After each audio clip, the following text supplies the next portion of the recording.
V skratke predstav seba a klub. Tak som hlavný tréner v pesiarskom klube Zvolen. Tento klub vznikol oficiálne pred nejakými 5 rokmi, kedy sme nadviazali na myšlienku predchádzajúceho klubu, po ktorým sme trénovali, to bol Šajtar Gym. Vzniklo to preto, aby sme si šli viac menej vlastnú cestu, nie takú všeobecnú, aby sme tam ukázali a presadili samých seba. Či bola to taká nová značka, na ktorej sme trénovali. Mám tu zo pár šikovných chalanov, podarili sa nám aj väčšie úspechy. Takže myslím si, že ten relatívne krátky čas, čo na tejto boxerskej scéne fungujeme ako samostatný oficiálny klub, tak už máme celkom pekné skalpy. Priblíž nám zo pár najväčších úspechov. Tak čo sa týka našej krajiny, tak to boli titul majstra Slovenska 2-krát, potom tam bolo asi 8-krát druhé miesto, 6-krát tretie miesto. Boli tam také prvé miesta na nejakých Grand Prix Slovenska. Takisto iné medailové pozície v rámci slovenských turnajov, čo je pekné vlastne, lebo to je taký štart pre tých začínajúcich boxerov a pre všetkých vlastne, ktorí začíname s tým boxom na Slovensku. Ďalej to boli reprezentačné výsledky, to boli tiež na boxerskej extralíge turnaje. Potom to boli aj veľké medzinárodné turnaje, Bosna a Hercegovina, napríklad Sarajevo niečo. Bolo to aj kvalifikácia na olympiádu, vlastne Jozef Kostúr sa mu to tam podarilo. Takže aj v rámci reprezentačného tímu boli dosť pekné výsledky. Ako vám pomáha mesto Zvolen v rozvoji tohto športu? Tak mesto Zvolen nám pomohlo zatiaľ raz, keď som tu organizoval, respektíve keď klub organizoval boxerskú ligu. Takže na to nám vedeli prispieť, ale inak je to všetko v našej režii.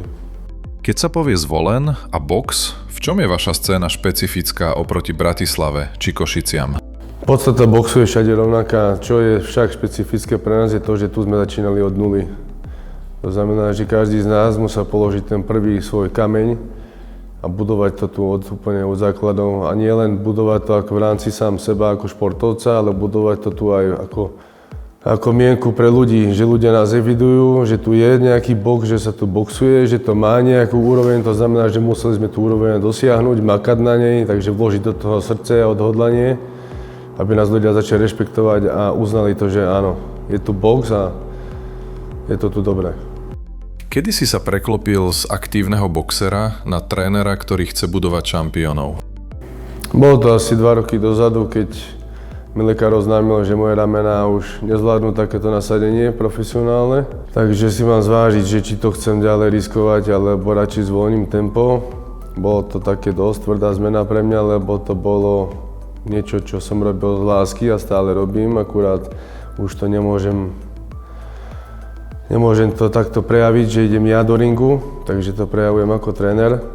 Takže vtedy, keď som si musel určiť, že či zdravie, alebo budem viesť druhých ľudí a hlavne o čo ide, v mojom prípade bolo, že moji zverenci môžu dokázať viac, ako by som dokázal už ja.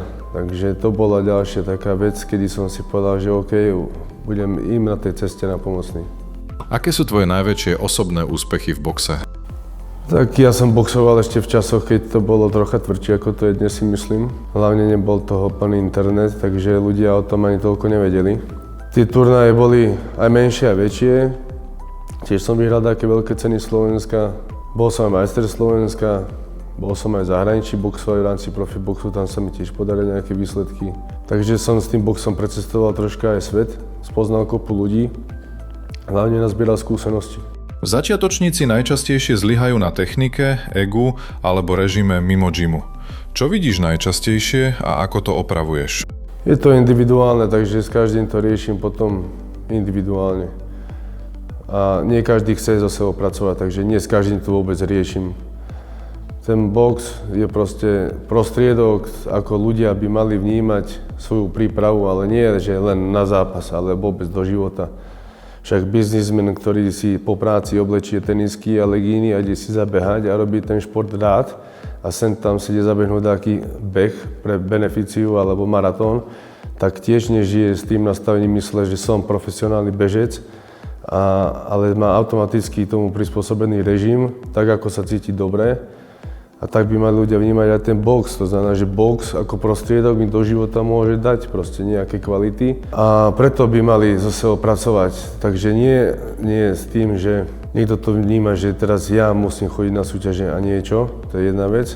Ego, veľa ľudí zlyhá na tom egu preto, lebo si o sebe myslia neviem čo, potom prídu sem, narazia, ale narazia sami na seba.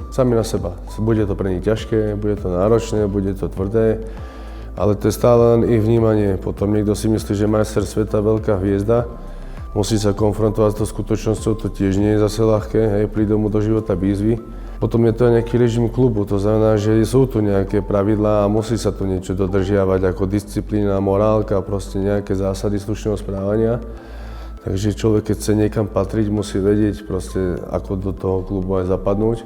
Takže snažím sa tých ľudí viesť tak jednak všeobecne a potom niektorých aj konkrétne.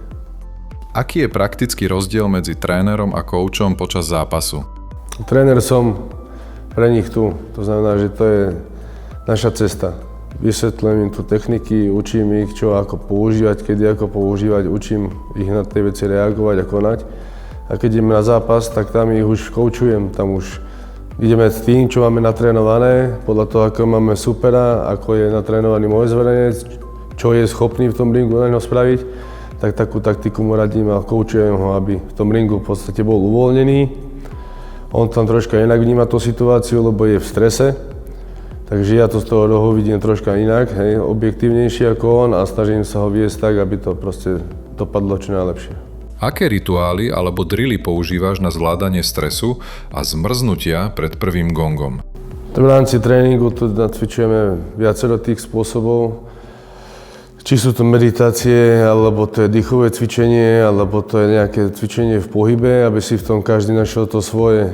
Niekto je taký kľudnejší typ, ktorý sa skôr dostane do takého kľudu cez také dýchové cvičenie, alebo dokáže meditovať. Niekto je skôr taký živší typ, ktorý potrebuje mať takú meditáciu v pohybe, alebo niekto počúva hudbu, takže je to individuálne, ale metód je tu viacej. Ktorý výkon by si dal budúcim členom za vzor? Tak určite na začiatok by som tu ukázal tie majstrovské tituly Slovenska a potom by to bolo ďalej tretie miesto, ktoré dokázal Kostur na majstrovstvách Európy alebo jeho kvalifikáciu na olympiádu. Takže cestu majú oni v podstate už ukázanú, už ju len došlapať tam. Sparing a bezpečnosť. Kde je hranica tvrdosti, najmä pri junioroch, aby rástli bez zbytočných zranení? Tak ako monokel to nepovažujem za zranenie, hej. Zranenie sa tu môžem baviť o tom, že je také natrhnutie alebo takéto krvácajúce veci, zlomený nos. Predchádzame hlavne tomu tým, že im kážem nosiť prilby, lebo tá helma je tam na to, aby nevznikali zbytočné zranenia. Potom používame väčšie rukavice, aby mohlo ísť vo väčšom tempe a samozrejme je to aj potom ich nakombinovať správne váhovo. Keď niekto ťažší, tak na toho ľahšieho musí dávať trošku pozor. A je to o ich zručnostiach potom, ako vedia ten sparing. Čiže nedávam zase úplne niekoho, kto nič nevie, spárovať s niekým, kto čo vie. Hranica tam je v tom, že kto má akú trénovanosť. Keď príde nový človek, tak je citlivý, nie je na to zvyknutý, proste jeho telo nevie na tú bolesť reagovať, ešte stále sa tomu bráni, človek bojuje sám so sebou. Keď už trénuje nejaký čas a je trocha obuchaný, jeho telo to už zvláda úplne v pohode a tá latka sa postupne zvyšuje, čiže pomalečky chlapci rastú. Ktorá prehra ťa naučila viac ako 3 výhry dokopy? Bolo to v Kanáde v roku 2016. To bolo zápas počas tých mojich období, kedy som to striedal činky, lebo veľkosť, sila, tvrdosť, potom prišla ponuka, tak zase rýchlo, box. Nebola tam tá správna konzistentnosť, ani tá správna príprava, ale v tom čase mi to vychádzalo, lebo som bol veľký, tvrdý, silný, hlavne som si o sebe myslel, že som neporaziteľný, proste tvrdá hlava, nikto mi nikdy nedal knockout. A tam som mal supera, ktorý bol do mňa vyšší, trocha väčší a takisto tvrdý a v druhom kole proste v tej výmene som si dosť nabehol na niektoré údery a bol koniec.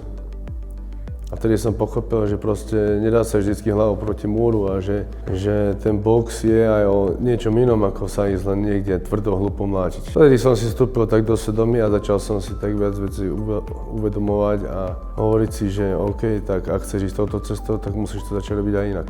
Talent versus systém. Ak máš chlapca s priemerným talentom a elitnou disciplínou, vieš z neho spraviť medailistu? Samozrejme.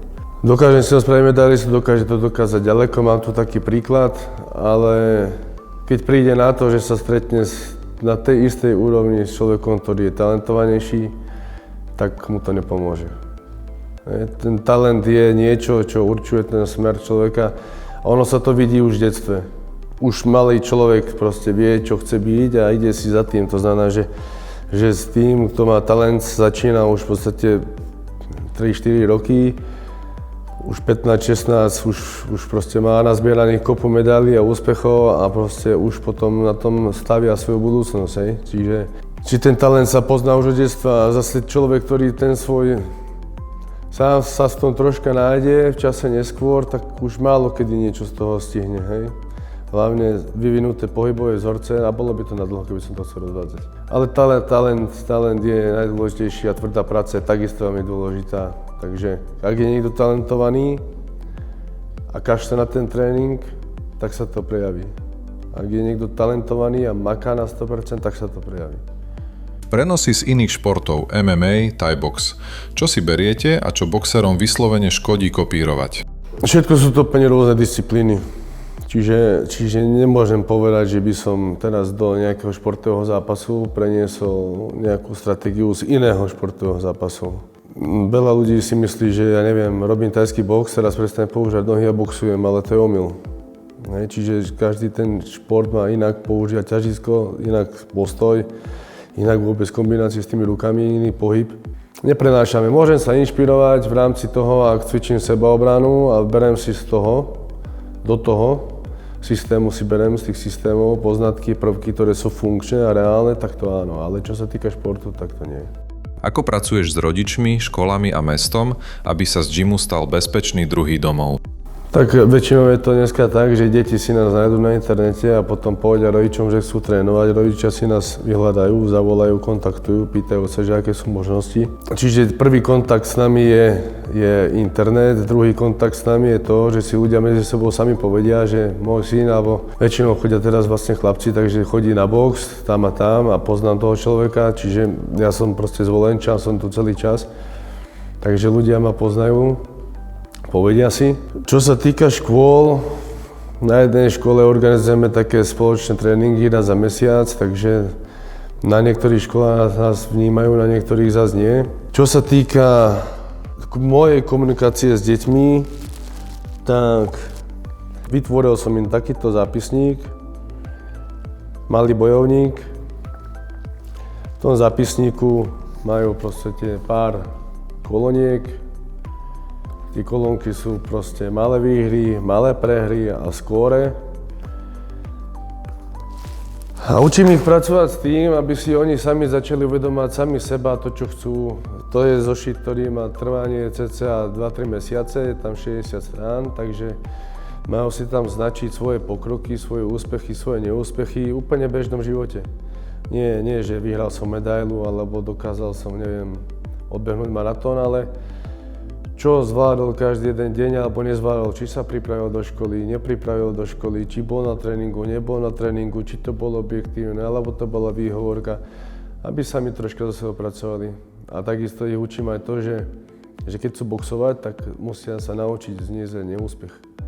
Však nemôže každý očakávať od seba len samé výhry, jednotky a byť so sebou šťastný vtedy, keď sa darí, ale naopak vedieť to ustať aj vtedy, keď sa nedarí. Takže okrem toho boxu sa snažím sa tým mladším ten box predstaviť aj takýmto spôsobom, aby to bolo pre nich chápavejšie v rámci toho ich ešte takého detského sveta.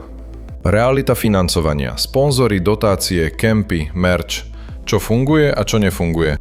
Dotácie nám dáva zväz niekedy na športovcov. Mesto nám prispelo na boxerskú ligu, ale čo sa týka sponzoringu ako takého, tak ten proste nefunguje, lebo nikto nebude topiť peniaze v niečom, čo nerobí produkciu. My robíme proste olympijský šport. Je to v podstate amatérsky box, amatérsky šport, čiže tam sa nekrútia peniaze, nie je to show business. Takže sponzori idú skôr tým smerom, že zviditeľňovať sa na show businesse. Najbližších 24 mesiacov. Prezrad nám jeden merateľný cieľ pre klub a jeden pre pozíciu zvolenského boxu na Slovensku. Určite by som chcel s chlapcami zase stáť na stupienku víťazov na majstrovstvá Slovenska. Minimálne aj tento rok, aj budúci rok. Takže mám tu jeden talent, ktorého vidím v najbližších 2 rokoch, možno ako prvého na majstrovstvá Slovenska a časom aj reprezentácii Slovenska. A čo sa týka klubu, mám také organizačné plány ďalšie, nebudem ich predrádzať vopred. Uvidím, ako sa to podarí. Čo sa týka prvej boxerskej súťaže, tá dopadla super. A myslím si, že aj tie ďalšie budú dobré. Je to len o ľuďoch. O ľuďoch, ktorí či chcú bojovať, či chcú trénovať, alebo je to len ošial, aby sme mali na čom stavať tú kartu. A potom to bude samozrejme o nejakej podpore zase. Či sa nájdú ľudia, ktorí tú akciu podporia, či ako sponzor, alebo ako návštevník. A čo by si odkázal niekomu, kto ťa videl na sociálnych sieťach, chcel by to vyskúšať, ale váha? Prvé, čo ma napadlo, bolo, že kto za váha nežere. Ak niekto váha, tak je to na jeho škodu. Na čo váha? Treba priskúsiť, dať tomu chvíľku, zistiť, ako sa človek v tom cíti, či si to nájde to svoje. Sú to rôzne cesty, nie je to nič konkrétne, špecifické, jednoduché, jednosmerné, čiže to je vždycky na kreativite človeka, ako sa prejaví. Takže má tu podmienky, má tu prostredie na to, aby sa mohol odreagovať, zabaviť, zacvičiť si, nájsť sám seba, vypustiť stres a tak podebatovať s ľuďmi.